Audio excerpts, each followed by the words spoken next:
We'll just give it a second for a couple of the people to join. But okay, just going to say good evening, everybody. My name is Emmett Major. I work in the west of Ireland for an agency called the Western Region Drug and Alcohol Task Force. And I'm here with my colleague, Orla Walsh, who you'll see on the screen there, I think, and our main speaker this evening, Lucy Wolfe, who will be covering a lot of ground in a short while. So the plan for this evening really is to, I'm going to give you a quick presentation, sort of give you the background and explain why we're all here. And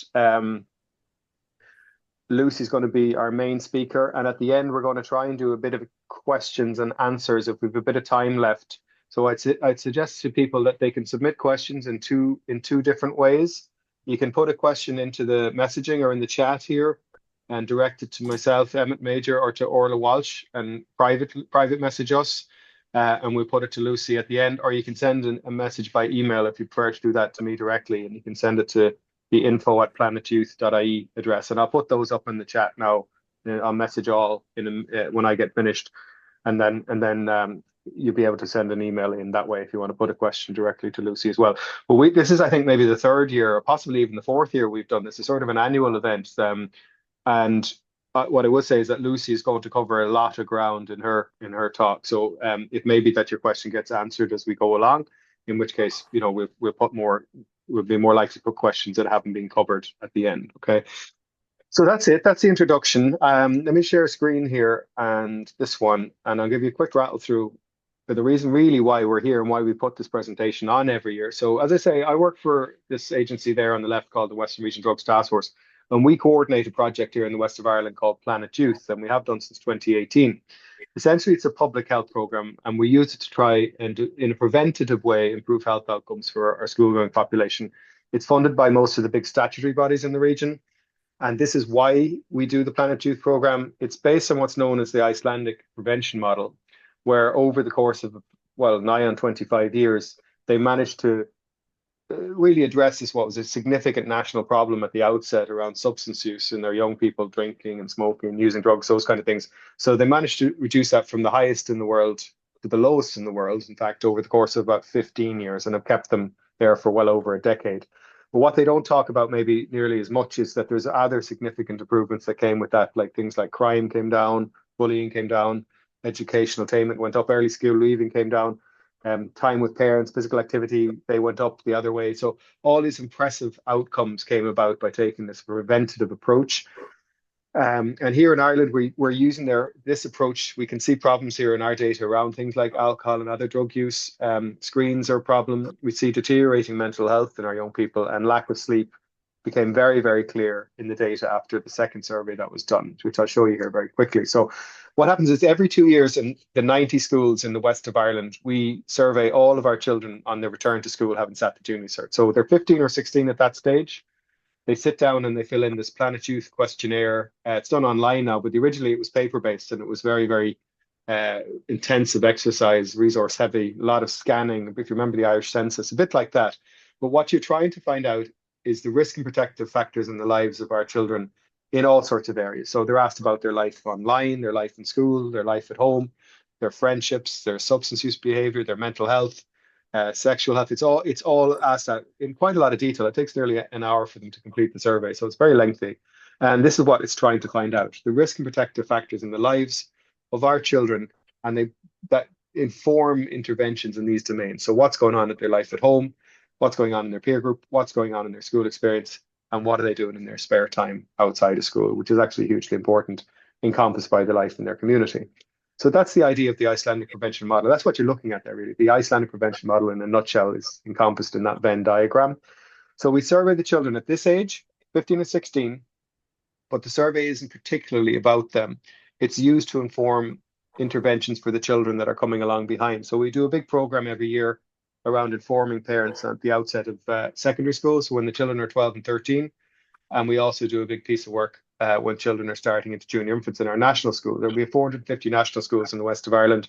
And every year we would distribute this little booklet called Parent Power, and like a fridge kind of guidance around bedtimes there. And at the same time, we also do a big distribution every year. Around 6,500 of these go out via our 90 secondary schools in the region. And it's sort of a guidelines booklet and a fridge magnet and a sticker that gives guidance around what the correct bedtime should be.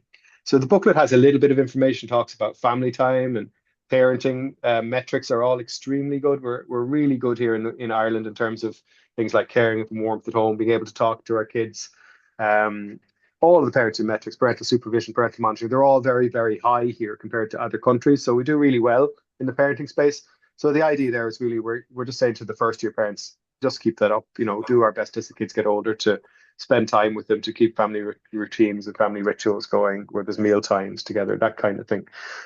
We talk a little bit about the importance of hobbies and sports and keeping kids involved in extracurricular. Busy kids, broadly speaking, do best. It's very clear in the data.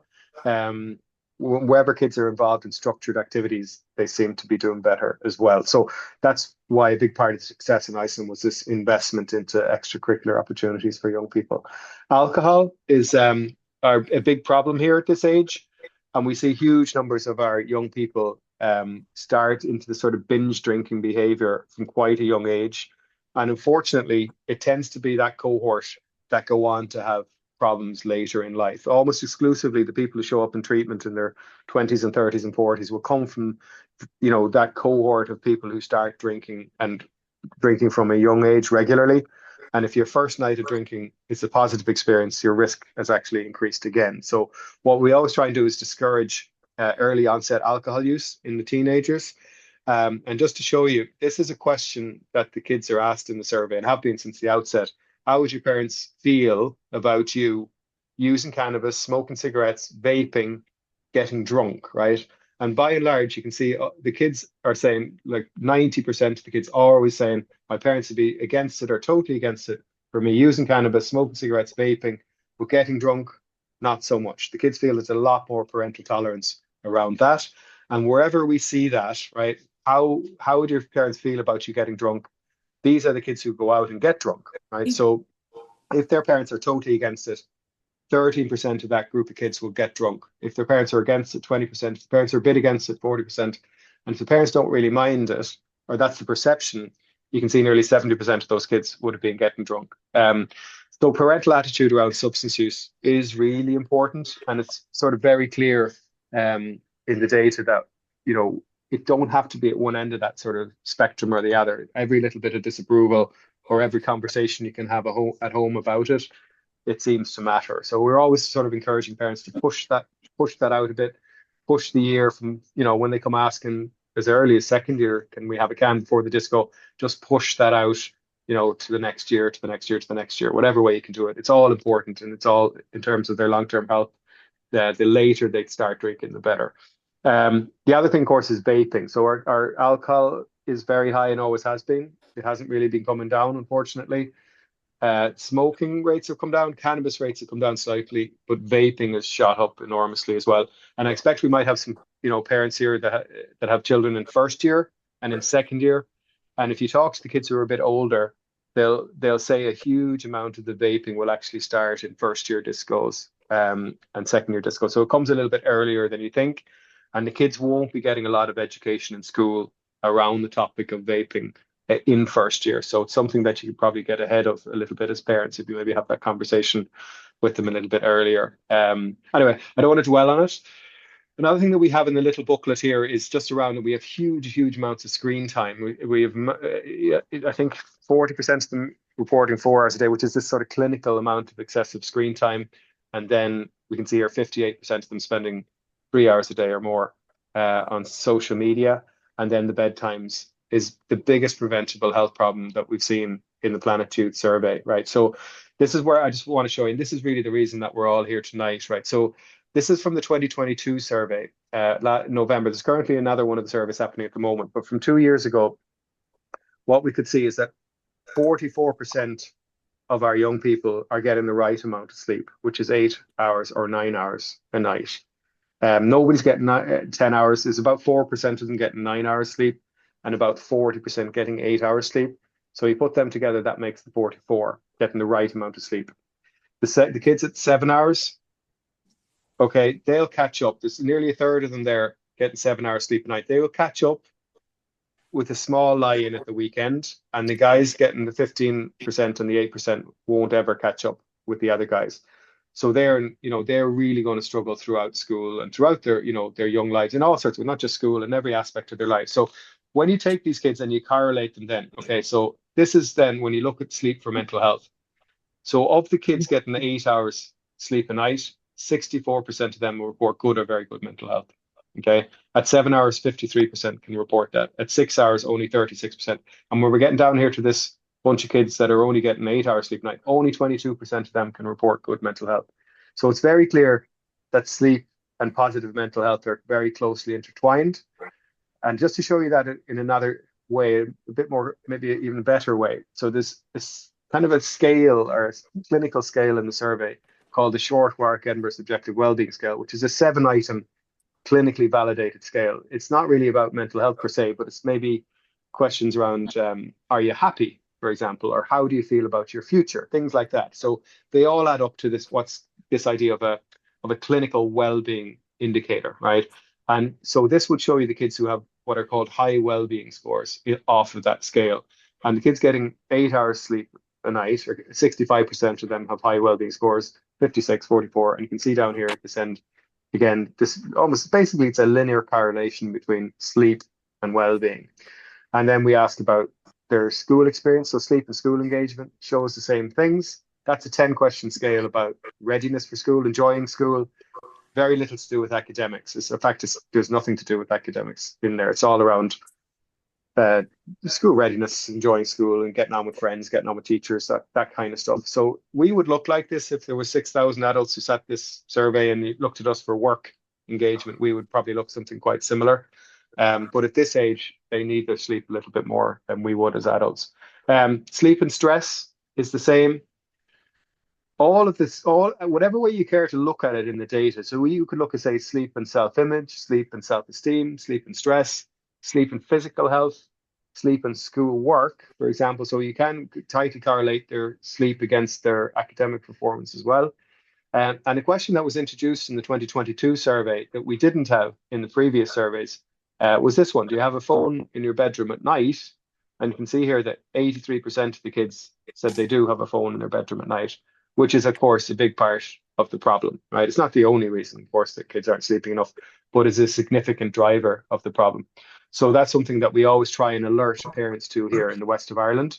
And we do a lot of kind of first year information nights in our schools out here. And we always talk about this, and that by working together, parents can get ahead of this phone problem by at an early stage when they're starting into first year, or even when the kids are getting the phone, maybe at confirmation, that the rule should really be that the phone never makes its way into the bedroom. It doesn't go up the stairs or down the hall at night time.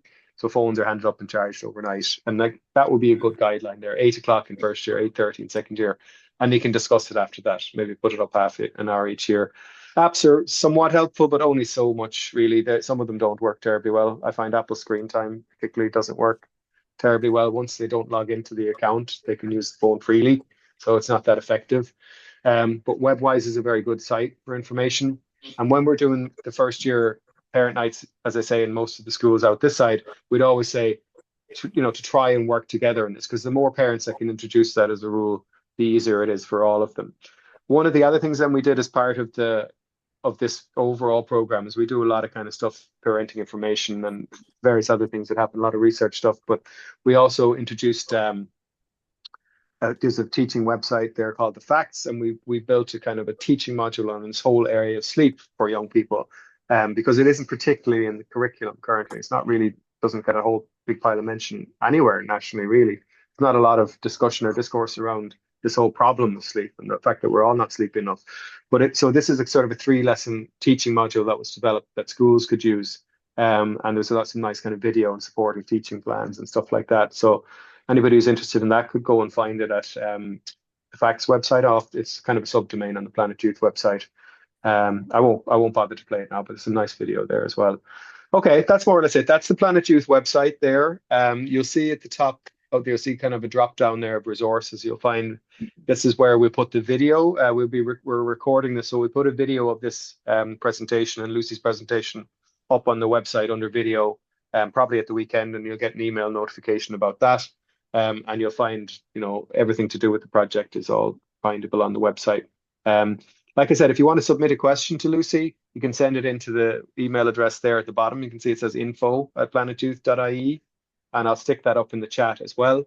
And I'm also going to stick this up in the chat as well. This is a parent webinar that's on tomorrow night called What's in Your Vape, which is a bit of a problem at the moment. We can see so many of our young people vaping, and we do have some concerns about what's going on there, because there's some somewhat sinister products they can get their hands on now through the vaping shops, things like HHC and other stuff that's like THC can be vaped as well. So that might be something that might be of interest to you, and I'll stick a link to that in the chat as well. And that's it. I'm going to stop talking. I've done a lot of talking. I'm going to turn my screen off, and I'm going to hand you over to Lucy, and me and Orla are going to monitor things in the background. So like I say, you can email us or you can put a question into private message, and we'll put it to Lucy at the end. So thanks for that.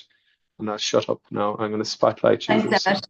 Thank you. Thanks so much, and thank you to everyone for being here so far. Just by way of introduction, my name is Lucy Wolfe. I'm a child sleep practitioner and relationship mentor, and I'm mum of 4 children as well, from 22, 20, 17 and 14. So I'm going to caveat everything tonight by saying I know how difficult it can be, and like some of the suggestions that I'm going to make tonight will feel difficult to implement, and I totally appreciate how busy life can be, but I also hope that I might share with you today some suggestions that might just help move the needle in the right direction. And I guess ultimately the crucial process in the teenage years is really about your adolescent starting to become their own person. It's about them becoming more independent, taking responsibility for themselves, their own actions, finding emotional safety to be true to themselves and to be real and authentic. And as parents, our task is to provide, psychologically safe and warm, responsive, attentive family culture with unconditional loving, boundaries and understanding while we host this process that is not without its challenges. The challenges are primarily concerned with our children finding their own particular way of being, of open and real expression to the several aspects of themselves. And another challenge is helping them to get enough sleep to be optimally rested. Now, obviously, Emma touched on this briefly already in terms of what we suggest is needed. So we would consider 8 to 8.5 hours to be adequate, and we would suggest that 9 to 10 hours would be optimal in terms of amount of sleep your young child may get, your young adult might get, your teen. Your adolescent is beginning a new wave of brain reorganization and psychological maturation. It's going to last well into their 20s. And sleep is where much of this transformative construction happens. When the adolescent sleeps, neural pathways are refined and strengthened, emotions are processed, and learned information and memories are encoded, muscles are repaired and grow, and many other systems in the body complete essential tasks. So adolescents have a deep need for sleep because of the magnitude of these changes. Now, obviously, sleep-wake behavior does change significantly across adolescence, and this is the product of changing mechanisms as well and alongside psychosocial factors. And I suppose if you're a parent of a teen here tonight, you will probably report that the hallmark behavioral change is bedtime getting later, and the onset of puberty appears to be linked to this. And also other things change. So parents set bedtimes that you may well have had in primary school potentially become a little bit less common. Staying up later to study or to go to training or classes, time on electronic media, all contribute to later bedtimes. And I suppose the later bedtime is a biological component. So many of our children can't go to sleep much before sometimes 10 or 11 p.m. And I know that some of you report much, much later than that as well. And then, of course, we have an earlier wake time, obviously, because of school. And what that's doing then is potentially reducing what we might call sleep opportunity for the average teenager. And I suppose then we end up with reported issues, very commonly finding it difficult to get to sleep or unable to switch off, waking up at night, being awake for long periods of time, being restless and generally not feeling well rested. Although what I will suggest is that very often in this cohort, the young person themselves may not truly realize how their sleep loss or the deprivation that they're experiencing is affecting, their being, their thoughts, their appetite, their behaviors.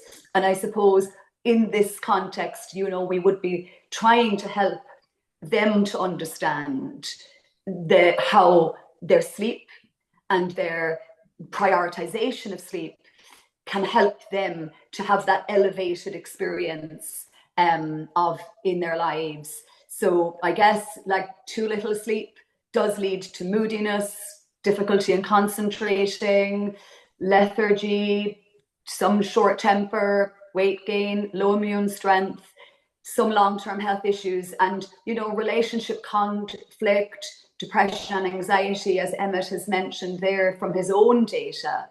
Just the right amount of sleep, just changes everything, leads to a more positive outlook, sharper focus, better energy levels, weight normalizes, stronger immune response, healthier heart, deeper connection and relationships, and less depression and anxiety. So I guess we'll make no apologies for prioritizing or attempting to prioritize how our children experience their sleep as they get older. Now, there's two main processes that regulate sleep. So just really briefly, your child's ability to fall asleep and stay asleep is deeply rooted in their biology, and really similar to the way their language and their motor skills matured. Their sleep has been doing that as well since birth, up to about age 7, where sleep, then the onset of puberty thereafter, it's linked to the changes that the teen experience in their sleep. So the two processes that regulate sleep, the homeostatic drive and the circadian rhythm, I'm not going to linger too long on those, but I am going to mention them because they link into why we make some of the suggestions that I would make this evening. So the homeostatic sleep drive, just really briefly, is the pressure that builds the longer that we are awake, and then that is released when we sleep. Okay, and then the second process is the circadian rhythm. It's the internal body clock, or it's an internal clock. It's nestled in the brain, and it is, for the want of a better description, it's a biological pacemaker. It controls the circadian rhythm, and it allows us to initiate the light and the dark pattern of day and night. So again, I'll link back into that in a moment. So this internal clock sends messages throughout the 24-hour day, and it influences our wake patterns, as well as lots of other biological processes.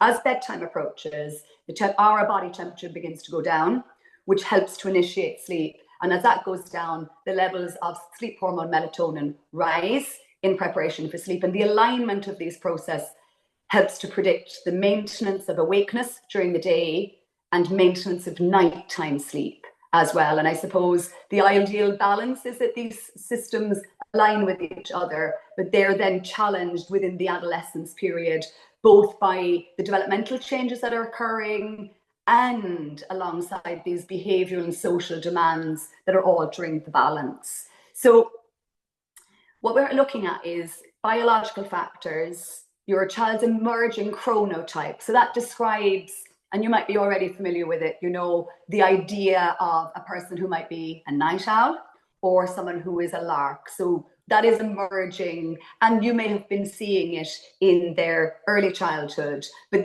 that's all becoming much more relevant now. And then, of course, they're going through the psychosocial adjustments and changes as well. So let's focus on the relationships. So the most important relationship is the one that your teenager is going to have with themselves, and then with you, and then the most important relationship to them, as they'll see it at the moment, will be with their peers. Okay, and they have this deep-seated need to belong to their group.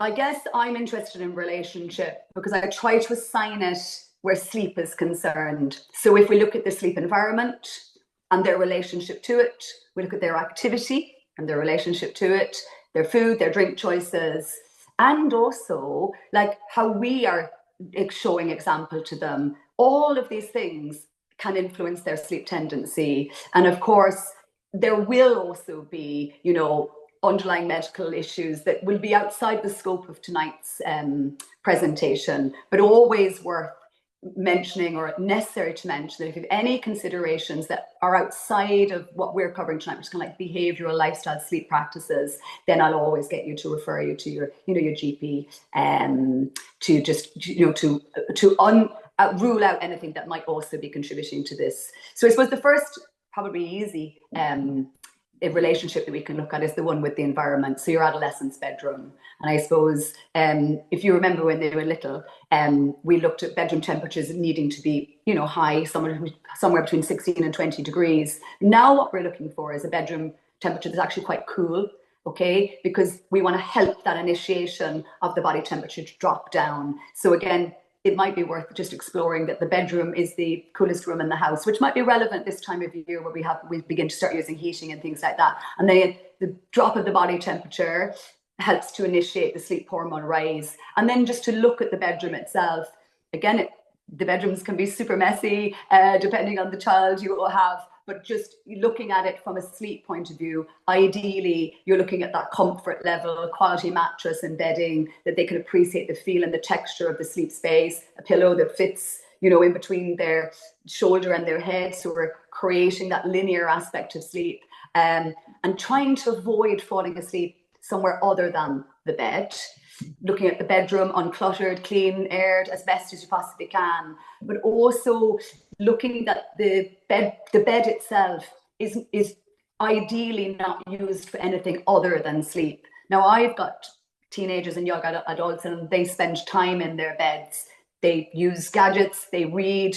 But if we're struggling with sleep, sometimes it's a good idea to just allow the bed to be used from a sleep point of view. So we keep study to a separate area if that's possible, or at least create a distinction in the run up to bedtime. So we're not training the brain to be confused around what's expected of the body and the brain when it's time for sleep. And then dark, cave-like, avoiding lights, hall lights, bathroom lights, wearing a sleep mask can sometimes be helpful, and the elimination of, you know, sudden noise, loud noises. So white noise can sometimes be helpful to help create a barrier. So you're just looking at the environment and prioritizing that so that it is what we might call sleep friendly, okay? And then we'll look further about the relationship between what we do, when we do it, and how we do it. I think it's really important that we try to get a buy-in with our child to help them discuss the importance, the value of sleep, and to explore this as a topic with them, to gather their insights. And I think it can be helpful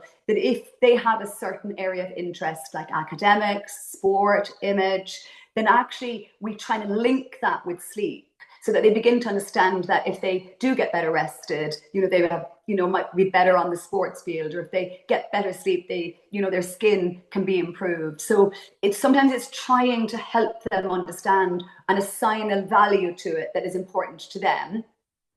And then the other thing is to try and agree and commit to a regular bedtime. So this links to the circadian rhythm. So there's two really important things here. We generally look for regularity, and that regularity is the wake time and the corresponding bedtime. And this is hard to find, or at least it can be. So the wake time is generally governed by getting up for school, the amount of time that you need to get ready in order to do that, okay? The bedtime is best established by doing backward math.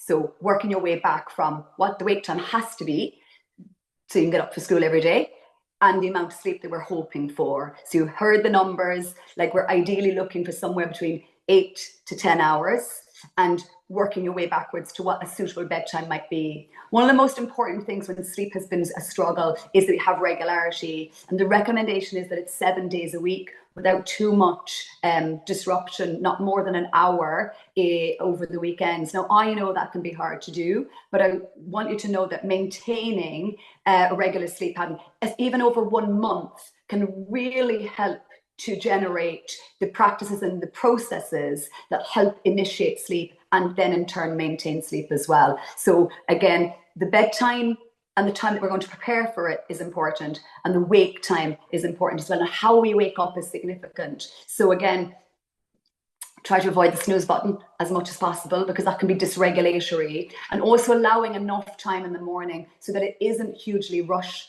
It's not a huge rush in the morning, so that there's we put an emphasis on a bedtime routine, and we'll come to that in a moment. And you'll remember when they were much younger, the emphasis and the grand scale of the bedtime routine, but the post-sleep ritual is nearly as important. So how we get up, how we expose ourselves to bright and natural light. And again, this is tying into circadian rhythm. The use morning light and movement have scientifically proven to be very good indicators for helping nighttime sleep to emerge. So exposure to bright natural light, not being rushed, having that connection with them in the morning, and then of course doing our best to have that level of connection in the evening time as well. Outside activity, fresh air, and exposure to natural light throughout the course of the day. And then I know this can be hard, but whenever possible, trying to avoid strenuous training or exercise maybe 3 hours before the bedtime, the predicted bedtime that we would be doing the backward math to understand that that's what they need. And then, of course, we look at that relationship to food and drink. So regularity is key. Regular wake time, eating and drinking at regular times will help promote cues and the signals to the body to help support better sleep. And I suppose it can be difficult, but I would still encourage breakfast to regulate the blood sugar levels and kickstart the metabolism. But be very mindful of, the caffeinated products, alcohol, high sugar, refined carbohydrates, and nicotine that act as a stimulant and impact all of our sleep onset, maintenance, and totals. So, for example, caffeine can take 3 to 7 hours to eliminate from the system, and longer depending on the intake levels. So again, it's being mindful of that, as well as, some of the over-the-counter medications that contain caffeine, but more importantly here, maybe the energy drinks and the vapes that Emmett has mentioned earlier as well.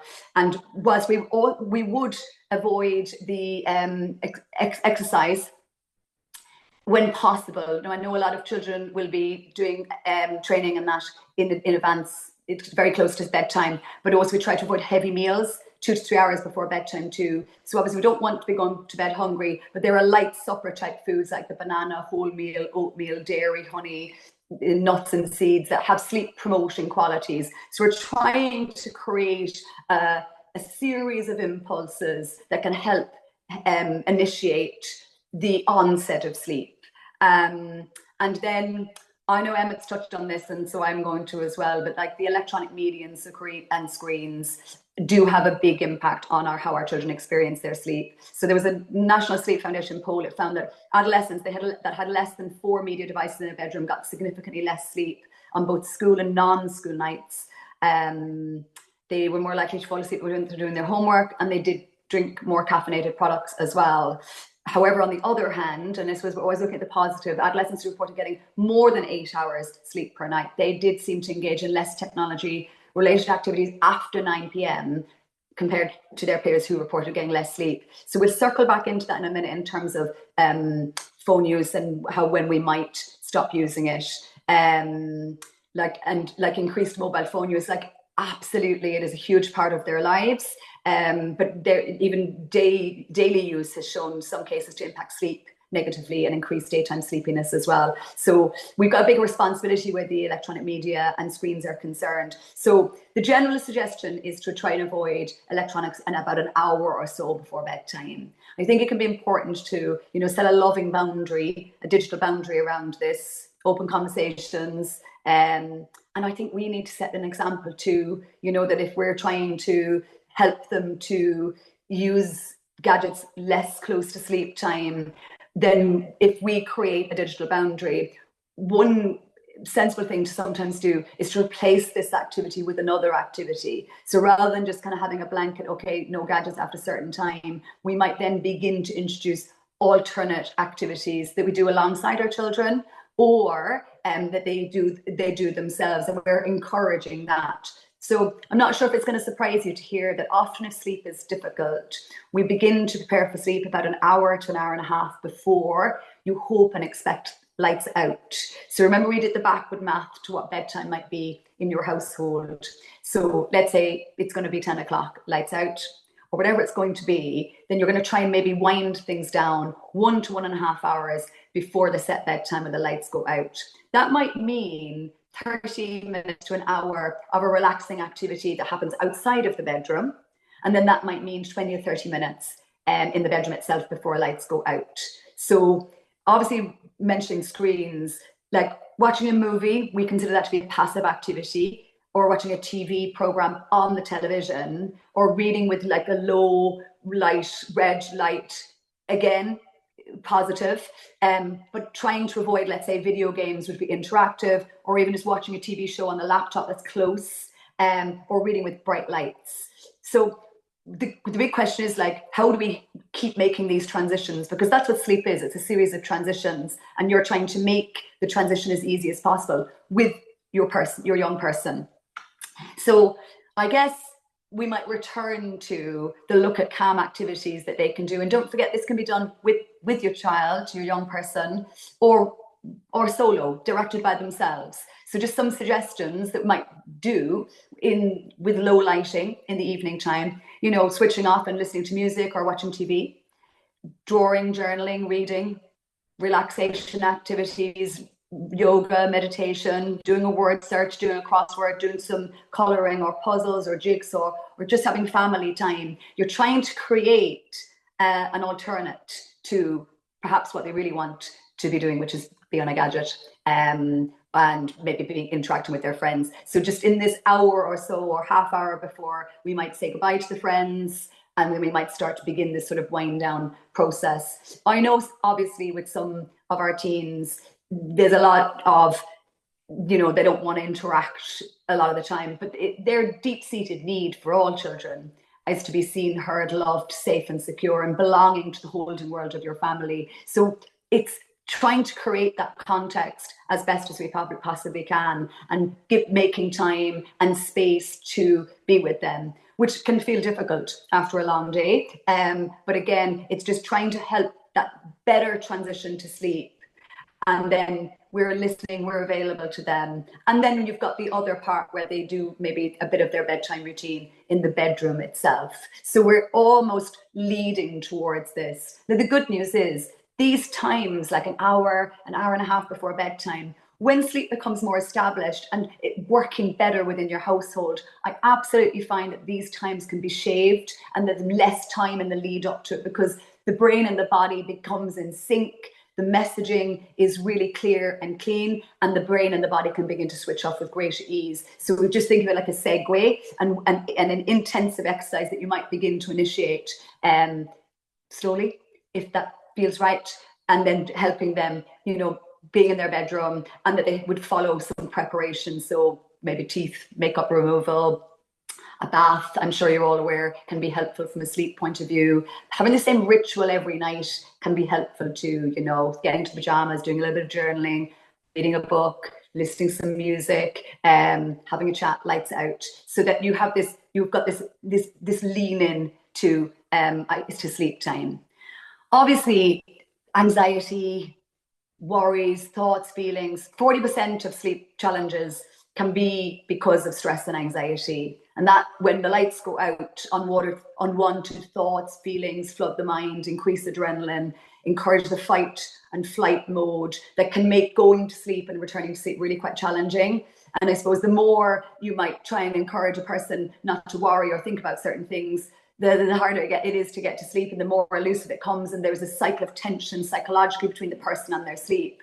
And I guess a lot of time when we're trying to navigate sleep challenges, or difficulty switching off, or having that racing mind, is first to establish and address the cycle of tension, to kind of understand the root issue, what it is, what is the meaning, what is the metaphor. And sometimes, you know, seeking professional help to help guide and collaborate with our young person, for them to understand, you know, what is causing the anxiety in the first place, and uncovering the true source of what is hidden there, so that they can, you know, deepen their journey, and also they can begin to explore and develop coping mechanisms that will help initiate sleep better. I mentioned journal there as part of the relaxing exercising, but journaling is a really positive and powerful way to reflect and work on what is arising for the individual. And then similarly, keeping a sleep diary can also be a very helpful way for a family unit to begin to identify vulnerable areas and what helps and what hinders as well.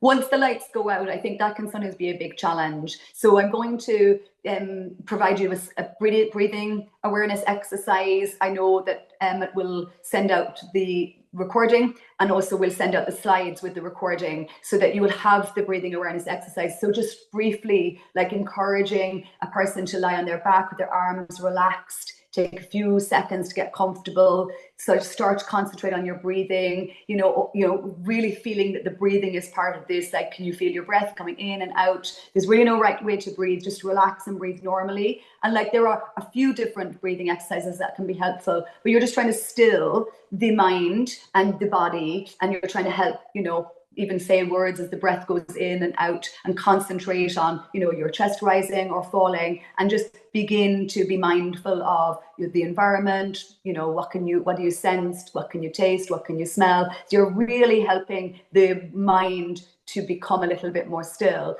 So, repeating that exercise can be helpful, doing that in bed once the lights go out. Or the other exercise that I often recommend would be the body scan exercise, where it's similar, where you're just taking the body, lying comfortably, and imagine your mind leaving your head and traveling through your body and just going through all your little body parts, your foot, how does it feel? And just being mindful around that and going through the body in that way, and tensing and relaxing your limbs. Again, really trying to take the mind away from wandering. But if the thoughts come in, acknowledge them in a positive way and gently ease them back. Is all part of that exercise. And sometimes combining those two exercises can be helpful as a mechanism and a coping mechanism. Once in bed, I would definitely encourage that we focus on our breathing, on those body scan exercises. I would be cautious about listening to music once the lights go out, because sometimes the brain can be very sensitive to no YouTube happening when they're going or video games. No, ideally not the hour or so before bedtime. And then just to go back to that when they're laying in bed, and even when you're laying in bed, that you're constant, you're mindful of the exercise that we've just talked about, but also that if you're listening to music or listening to a podcast as you're falling asleep, sometimes that can interrupt the overnight sleep, as the brain keeps looking for whatever was happening when it first went to sleep. So I'd always be a little bit cautious about that. And then, of course, if you're struggling with waking up, and there are a couple of different schools of thought on this. So one, historically, would always have been, get up and go and do something else. However, I'd be more inclined to not do that and just to avoid getting up and doing something else, because this often might train the body and the brain to wake up and go off and do something else. So a resting body is probably as good as a sleeping body in some ways. And so we're trying to use the bathroom without lights on. Rest if you cannot sleep, I really would suggest. Or you might return to your book or listen to some music just to help you get back to sleep. And I think the important thing is that we encourage not to focus on time or amounts of sleep, and just focus on being present and mindful on your breathing, even when the night waking occurs. So you're really just trying to initiate and not interrupt sleep as best as you possibly can. Some natural suggestions that might support sleep, rest and relaxation, some herbal teas, a magnesium spray, an Epsom salt bath, essential oils, like chamomile, lavender, you could have them on a diffuser or candles, body lotion, all natural product rather than synthetic, under the herbal tea, like a chamomile or a lavender tea. And again, if you have someone who has had lots of sinus issues or upper respiratory issues or asthma, then a salt air purifier can be also a very useful suggestion in the bedroom to help with the breathing. Oh, sorry, I've lost my train of thought for a moment. I suppose our big job is trying to support our teens in this, okay? And I suppose it's difficult for everybody when sleep is challenging, and we can feel stressed about it, and then obviously we create a cycle of tension between us. I guess opening ourselves up to listening, to open communication, and just really helping them find their way and prioritizing their sleep, and for us to create that context as best as we possibly can. I know and appreciate how hard it is in any household with the huge competitions that exist within all busy households. This is coupled with social, study, extracurricular demands, and understanding for the teenager that a perfect storm is erupting within, where their sleep is changing, and a lot of them will find it difficult from a biological point of view to get to sleep. And that's why just prioritizing just even the wake time, the exposure to bright and natural light, and the reduction of activity in the evening time, and providing those segues into sleep can be helped. It's a collaboration, it's attunement, it's problem solving, resolving together. And I think also making each, one step at a time, like slowly, because there are so many force factors that are impacting them and their sleep and how they're experiencing everything. So go gently and compassionately with each other as well. I think that's really important to mention. Now, I'm sure that as I've been speaking, there are questions that have gone into the chat. So maybe Orla or Emmet, you'll give me the questions and we'll try and work through some real life issues that are happening for parents right now. Yeah, there's a couple of questions here, Lucy. Some of them may have been answered, but I'll just go through them to make sure. You were mentioning about the caffeine and that at bedtime. Somebody's asking, should tea be avoided too? I know you mentioned chamomile and other that. But yeah, I suppose anything with caffeine, the problem with it is that it takes time for the brain to clean the toxins that we've consumed. And whether it's coffee or whether it's tea, it takes about 3 to 7 hours for that cleanse to occur. So yes, you'll probably have heard lots of different, experts suggesting that the times differ. So you'll hear some people say no coffee or tea after 11 a.m. and some will say as late as 2 or 2:30. I tend myself to work off the kind of 2:30 mark, but again, appreciating everybody's own sensitivity. And lots of times people are, drinking caffeine and will say it doesn't affect their sleep. But actually what it can affect is the quality of your sleep. And that's something that we haven't touched on tonight. When we talk about amount of sleep, we're always interested in both the quality and the quantity of sleep. So quantity of sleep obviously is the amount of sleep, but quality of sleep is impacted by even, playing computer games close to sleep time. It stimulates the waking part of the brain. And of course you could go to sleep relatively easily, but you might not go into a deep restoring sleep. So we are interested in the deep restoring sleep that helps then curate those emotional and developmental brain maturation dynamics that are occurring for our young person. Great. Thanks very much, Lucy. Another question again, you mentioned it just after it was posed, but just to clarify, is television as bad as the devices? No, and that's the point. So I did include it saying, look, if you're looking at screens and we're trying to find in-betweens, I'm super realistic as both a practitioner and a parent, okay? Television we consider to be passive. Does that make any sense to you? Now, again, there are suggestions that even the TV would need to be off the hour before bedtime. But I feel actually sometimes watching the TV, watching an episode with your child, or letting them turn off the gadgets and the computer games. The computer game is interactive. That's doing your brain is in high alert as a result. It's stimulating. So what we're really looking for here, and I'm sure you can hear it, is we're looking for things to slow down, to calm down, so that we can begin to initiate our body and our brain to get to sleep. Like modern life has hugely impact how we experience our sleep. So I mentioned there even the dim lighting. So let's say tonight here in my office, I've got a big light on, as I call it, a big light. But really we don't want big lights on because the brain sees the big light as the sun. And then it's confused because it's thinking, what is the sun doing when we're supposed to be getting ready for sleep? So dim and low lighting are helpful because they help entrain the body and the circadian rhythm in line with all the other little changes that you make to then help initiate the process and the ease with which we get to sleep. Great. And I think there was a question posed around somebody asking about YouTube and that, and there's a question in the box.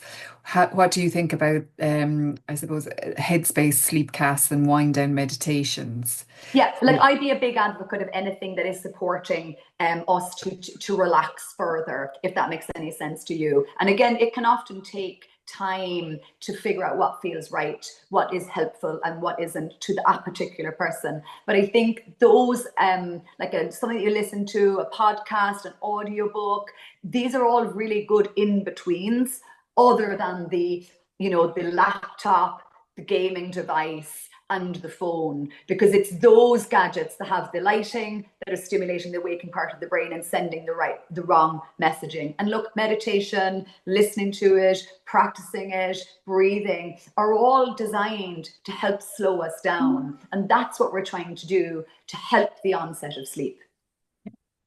And again, just to, if you could re-mention around the phone, there's a specific question around how long should you be phone free before bed? I think for ourselves as much as the I know. And listen, people. I'm going to preface it again by saying I know how difficult this is. And I also will be completely honest that I sometimes keep my phone with me until I'm going to bed. Okay. But I also will say I don't actually struggle with sleep, if that also makes sense. So the point is, when we're struggling, we often have to make high level changes. So it's a little bit like, if we're going to try and get fit, we've got to make high level changes. If we're going to try and eat better, we make high level changes. And sleep is exactly the same. In fact, it's the third pillar of health and well-being. So for that reason, I would probably be gentle and say the hour before bedtime. But in some studies, it is suggested 1 to 2 hours before bedtime. But I suppose trying to be realistic with, you know, how we live as digital natives.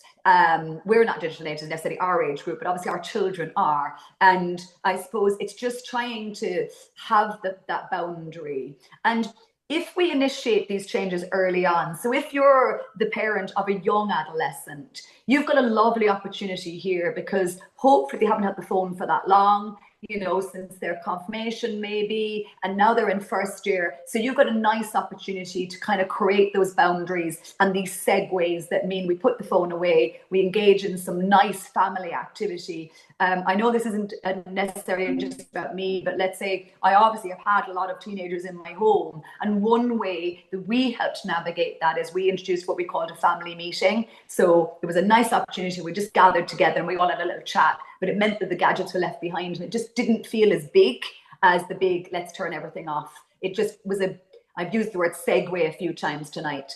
I think of sleep as a series of transitions, and our task as parents, in collaboration with our young child, is to try and help create smooth transitions so that it is easy for their brain and their body to get to sleep. And that's what you're trying to initiate and stimulate. Thank you. And there's two more. I might pose those. I'm not sure, Emmett, if you have some, but I might just cover these two. There's just to repeat your advice around asthma. You mentioned salt, something they just missed them. I did. I'm sorry, I did breeze over that. I suppose, first of all, you know, there are so many things that impact our sleep. So pretty much everything impacts sleep. Everything we think and feel, see, do, eat and drink impact our sleep. So sleep is emotional, it's physiological, it's psychological, it's environmental. And then of course, it can be health related. So, you know, if we have a child, young person who has had, first of all, anything like, you know, restless leg, asthma, upper respiratory issues, they all impact sleep. So again, if they've been coughing or they have allergies, sinus issues, I have found there is a little device. It's called a salt air purifier. I'm in no way affiliated with them. It's made by a company. It's called Salons. I own one myself for my allergy-ridden child. It is helpful to put the salt into the air, which has proven to help open up the airways and help breathing be easier. And I have found it to be a very useful tool in my practice. Thank you for that. And finally, just one last question came in there is, would you recommend BACH, BACH, flower rescue night remedy for children, for kids? Yes. If it is suitable for a child, and again, you'd need to check the age group that it's suitable for. And again, that would come under, you know, like a natural remedy. And there is some evidence to support the use of some of those remedies, but sometimes I think actually it's more about the ritual of introducing the remedy, if that also makes sense to you, because we start having, you know, we do this every night, we drink this, we begin this wind down. And so I would be a big advocate of anything in a natural theme that helps to relax and unwind the body, whether that's a little drink, whether that's a remedy that is suitable for the age group that you're thinking of giving it to. And again, that we're not masking things either, that we're still looking at the sleep hygiene pieces, because that's really what we're discussing tonight. It is having a positive sleep practices and sleep hygiene within your household, creating the environment, creating the opportunity, okay, and understanding that how we wake up in the morning is one of the biggest determinants of how we get to sleep at night. So just repeating that, as difficult as it is, get up when you're supposed to get up rather than pressing the snooze. Give yourselves enough time so we're not starting the day on adrenaline and stressed, that we have a moment to connect in the morning time and get ready without a big rush. We can be exposed to morning light and movement. And of course, school has part to play in this. So like if we could start every day with a class that involved movement, that would be amazing. If we could also lower the amount of homework that sometimes we get, that could also be helpful, because a lot of kids are coming home from school, doing their extracurricular, trying to get all their homework done, so they don't have time for this elaborate wind down that I am suggesting. So we're looking for collaboration, not just with our teen, but we're also looking collaboration with the outside worlds as well that they're involved in. Thanks for that. Thanks, Lucy. Thanks, Orla. I have a few questions that came in online, and we'll try and get a few of them. We're going to be finishing up around 5 past, so we'll cover what we can in the few minutes we have left, right? But there's can too much sleep be a problem as well? My child gets 9 hours of sleep at night, but then sleeps most of the time during the day after school as well. Is there any tips around? Is this normal? Well, don't forget that we suggested that, somewhere between 9 to 10 hours was optimal, okay? And of course, with any of these suggestions, where they go from 8 to 10, there is also a little subsection that, some children are getting less, and there's always a subsection of children getting more. And that would be considered normal, if you like. I guess I'm always very wary about answering this question and saying flippantly, yes, that sounds normal, because I suppose I would want to look at the whole picture. Like if your child is getting 9 hours and then taking a nap, again, they're getting their 10 hours in 2 phases. Are they sleeping well? Do they seem like they're well rested? Does this indicate anything else? Does that make any sense to you? So always something that just like a wider zoom out. So I'm very aware of some children getting more sleep, and that's what they need, similar to, let's say, adults needing, some will need more and some will need a little bit less, and some will do well on very little. But again, we're always worried about what's going on underneath the surface. But I would say typically, yeah, that sounds fairly standard, but does she seem like she's well rested? Okay. And what about this one? Teens that are neurodiverse, right? Parent has a child that's neurodiverse. It seems that their sleeping cycle is different. Is there anything we'd say around that?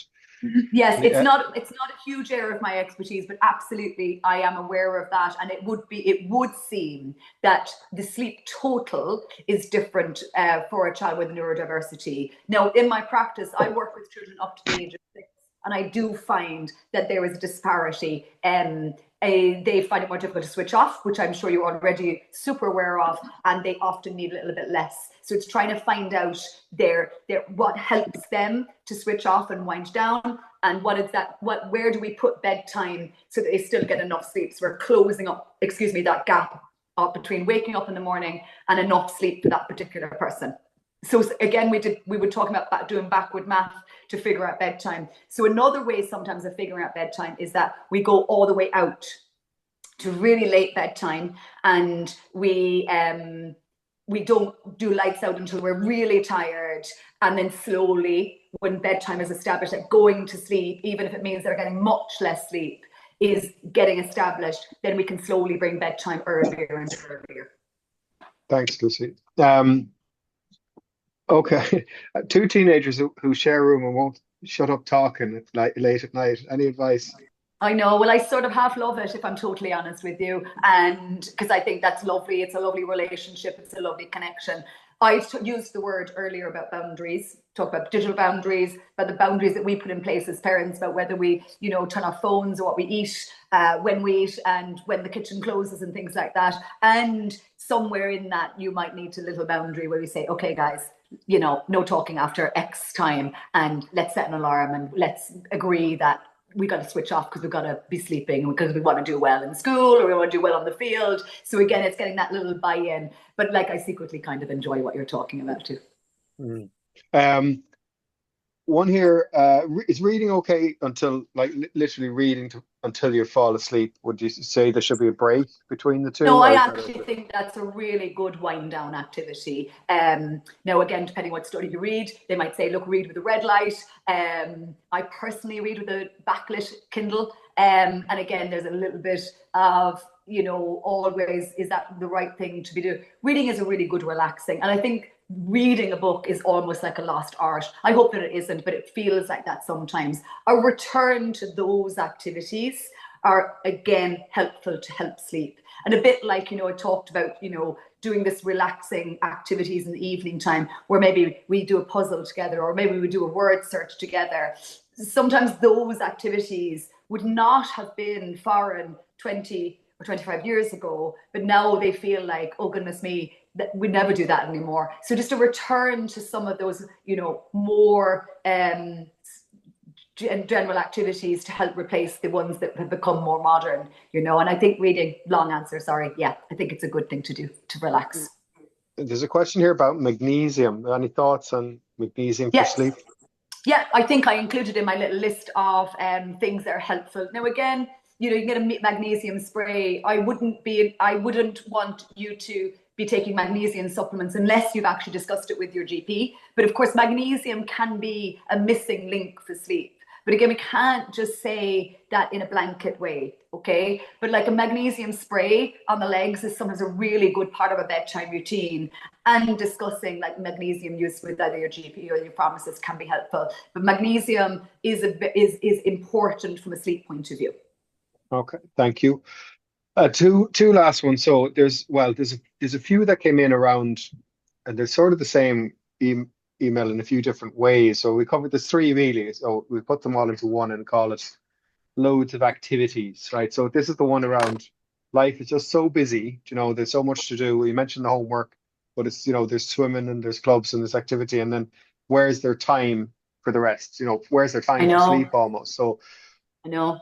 because it is such a, like you said, one of the three pillars. It's such a huge part and thing that needs attention. Would you say it's almost worth sacrificing some other things and prioritizing the sleep more?